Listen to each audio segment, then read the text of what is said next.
Bien-aimés dans le Seigneur, bien-aimés qui ne sont pas encore dans le Seigneur, et toute personne qui aura l'opportunité d'écouter ce partage, bonjour et soyez les bienvenus. Le thème de notre partage ce matin va être intitulé « Daniel et le songe ». Bien-aimés, je nous ai pris quelques versets ici dans le livre de Daniel et la plupart de ceux qui lisent assidûment la parole connaissent bien l'histoire du songe du roi Nebuchadnezzar qui a été interprété par David, bien-aimé dans le Seigneur. Et ce que je vais vouloir ressortir dans ce partage, bien-aimé dans le Seigneur, c'est que David était réellement un type du Christ à venir, un type du Messie à venir, c'est-à-dire il était, comme la Bible dit, l'ombre des choses à venir. Ça nous montrait déjà en amont la marche que Christ allait entreprendre et qui par la suite devait être la marche de tout disciple qui adhère, de tout disciple qui véritablement consent à suivre Christ le Messie Yeshua, bien-aimé dans le Seigneur. Et dans cette vision de Nebuchadnezzar ici, bien-aimé, il y aura vraiment trois étapes que je vais vouloir ressortir ici. Trois étapes qui vont être énumérées, bien-aimé dans le Seigneur, par Daniel ici, qui montreront de manière claire la marche, les pas que doivent faire véritablement un disciple avant d'arriver à un certain point de maturation, bien-aimé dans le Seigneur. Donc, je vais lire ici, c'est dans Daniel au chapitre 4, à partir du verset 19. Là, c'est véritablement déjà l'interprétation du songe ici, ou de la vision par Daniel. Mais avant le verset 19, vous pouvez lire, bien-aimé dans le Seigneur, vous allez vraiment retrouver là le songe en entier du roi Nebuchadnezzar qu'il était en train d'exposer à Daniel, bien-aimé dans le Seigneur. Donc, je vais lire ici verset 19, Daniel 4, à partir du verset 19. Alors Daniel, nommé Beltsatsar, fut un moment stupéfait, et ses pensées le troublaient. Le roi reprit et dit, Beltsatsar, que le songe et l'explication ne te troublent pas. Et Beltsatsar répondit, mon Seigneur, que le songe soit pour tes ennemis et son explication pour tes adversaires. L'arbre que tu as vu, qui était devenu grand et fort, dont la cime s'élevait jusqu'aux cieux, et qu'on voyait de tous les points de la terre, cet arbre dont le feuillage était beau, et les fruits abondants, qui portaient la nourriture pour tous, sous lequel s'abritaient les bêtes des champs, et parmi les branches duquel les oiseaux du ciel faisaient leur demeure. Bien-aimé, on va s'arrêter là, bien-aimé dans le Seigneur. On va s'arrêter là pour analyser un petit peu. Bien-aimé, ce qui ressort ici, c'est vraiment quelque chose de magnifique, bien-aimé dans le Seigneur.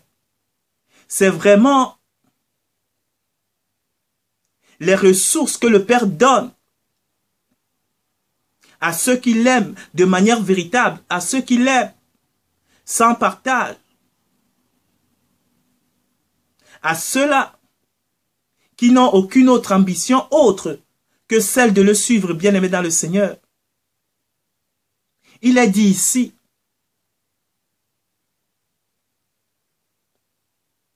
au verset 20, l'arbre que tu as vu, qui était devenu grand et fort. Voilà la première étape, bien-aimé dans le Seigneur. Il y a l'étape qui est celle qu'on appelle l'étape de la croissance. Bien-aimé, nous l'avons vu dans toutes les espèces qui se trouvent sur la terre, bien-aimé dans le Seigneur. J'avais dit une fois dans un partage, même les espèces qui sont les plus rudes, les espèces dans lesquelles voir la progression ou la croissance à vue d'œil, bien-aimé, est parfois impossible. Ça se juge sur des temps géologiques. C'est parfois le cas des roches, par exemple.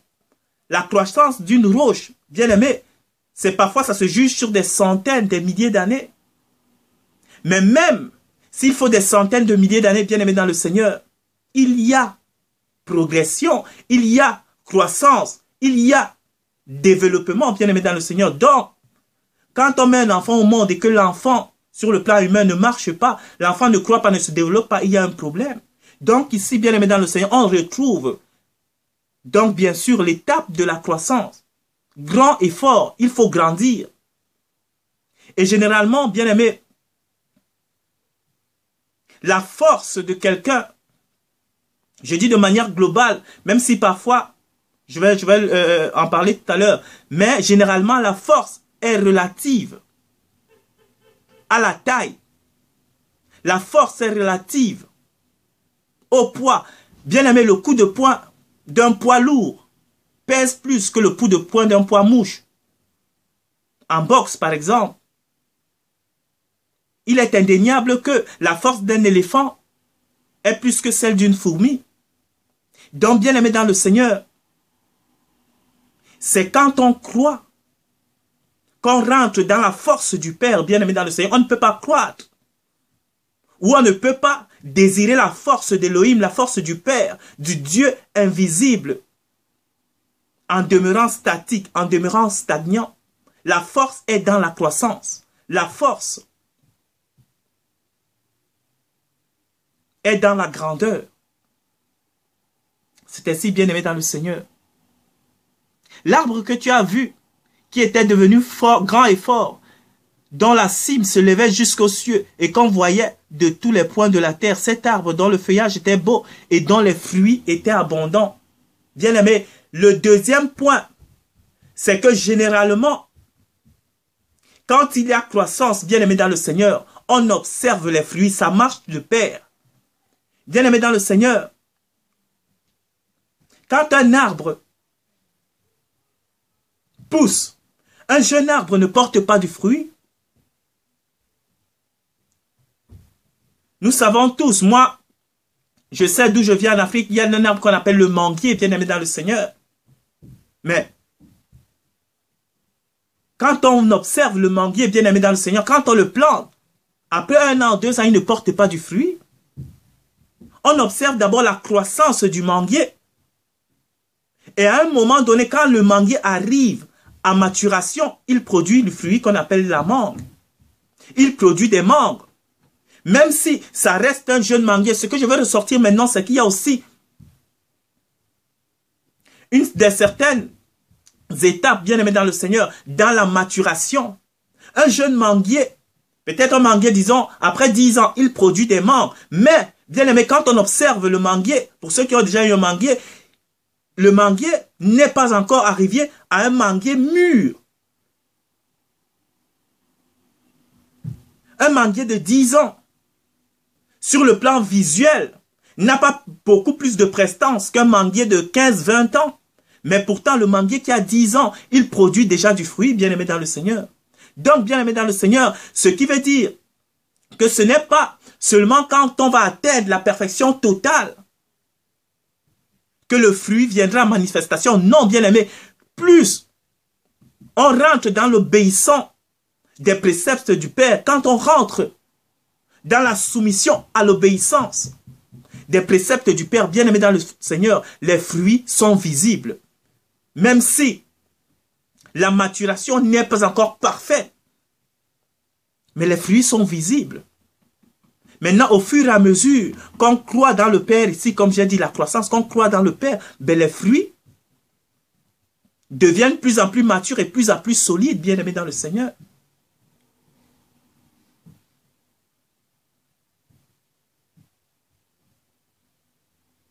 Donc, dans la maturation, bien aimée dans le Seigneur, il y a aussi des périodes, il y a aussi des étapes.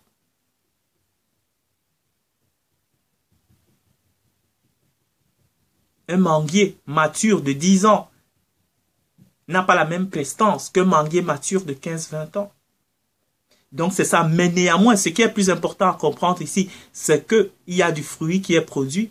Dont la Bible dit ici, bien aimé dans le Seigneur, au verset 21, cet arbre dont le feuillage était beau et dont le fruit était abondant, qui portait de la nourriture à tous, sous lequel s'abritaient les bêtes des champs et les animaux des forêts, des oiseaux du ciel faisaient leur demeure. Bien aimé dans le Seigneur. Voilà la troisième étape. Je vais en revenir après dans la marche du Christ, bien aimé. La troisième étape, après la croissance.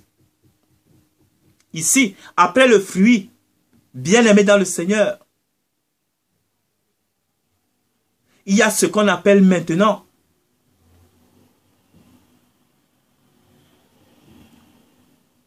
Donc, je vais l'expliquer pour être plus facile. Quand les fruits commencent à se voir bien aimés, il y a beaucoup de gens qui rentrent dans votre suite. Je dis ici votre suite, mais dans la suite du Père au travers de vous.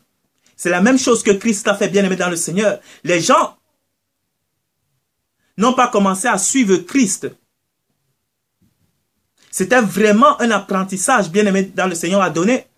Quand Christ était bébé, oui on dit les mages et tout ça étaient venus, ils avaient reconnu ceux qui étaient dans le Christ. Mais véritablement, ceux qui ont commencé à manifester le ministère de Yeshua, le Christ bien-aimé dans le Seigneur, c'était après sa maturation. Quand il est sorti de l'ombre, après ces années qu'il a passées dans l'anonymat bien-aimé dans le Seigneur, quand son ministère a véritablement commencé, quand il a été mature, selon que le Père lui avait donné l'autorisation, quand il est arrivé à maturation, et que les fruits ont commencé à se manifester, bien aimé, de manière naturelle, les gens ont commencé à le suivre. Et c'est ces gens ici que la Bible appelle. Les gens viendront s'abriter dans la sagesse du Christ, viendront s'abriter dans la force du Christ, viendront s'abriter dans la puissance du Christ. C'est ainsi, bien aimé dans le Seigneur. Les animaux des champs venaient s'y abriter et les oiseaux du ciel venaient faire leur nid, leur demeure sur cet arbre-là. C'est véritablement ici, bien aimé dans le Seigneur, un type,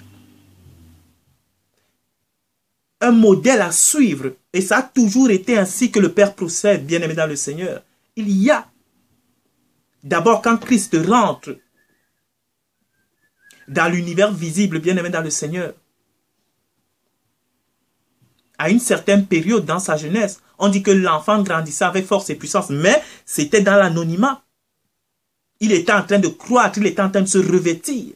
Même s'il n'avait pas besoin de ça, c'était pour nous montrer la marche à suivre. Il était en train de se revêtir des caractères du Père.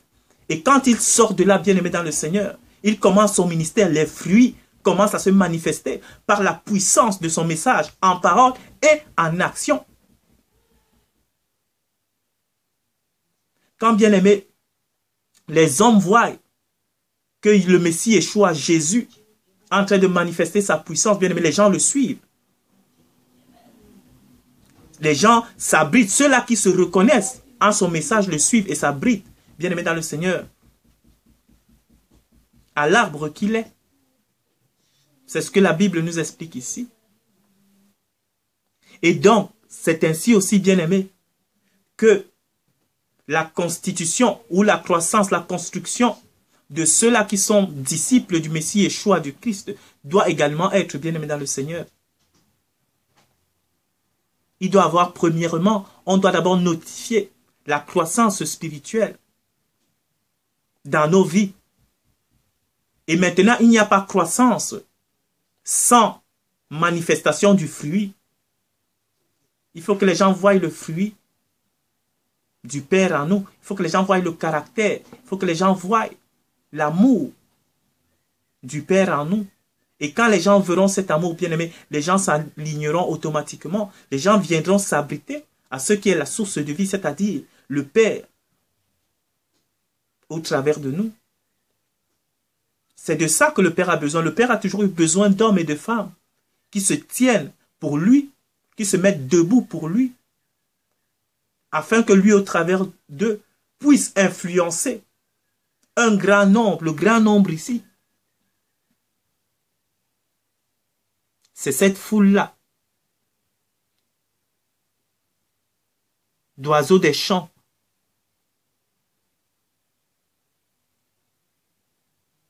d'oiseaux du ciel, pardon, et de bêtes des champs, bien aimés dans le Seigneur.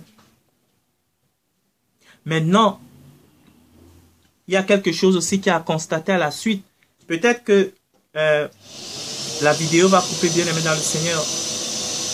Je vais la couper ici parce que voilà, on est en train de balayer dans le couloir là et ça fait vraiment du bruit quand on balaye et on voit qu'on ne pourra pas s'entendre. Donc je vais arrêter vraiment ce partage ici et je le continuerai après quand on aura fini. Je continuerai jusqu'à la fin des versets que je veux qu'on touche ici. Véritablement, soyez bénis et véritablement à la prochaine pour la suite.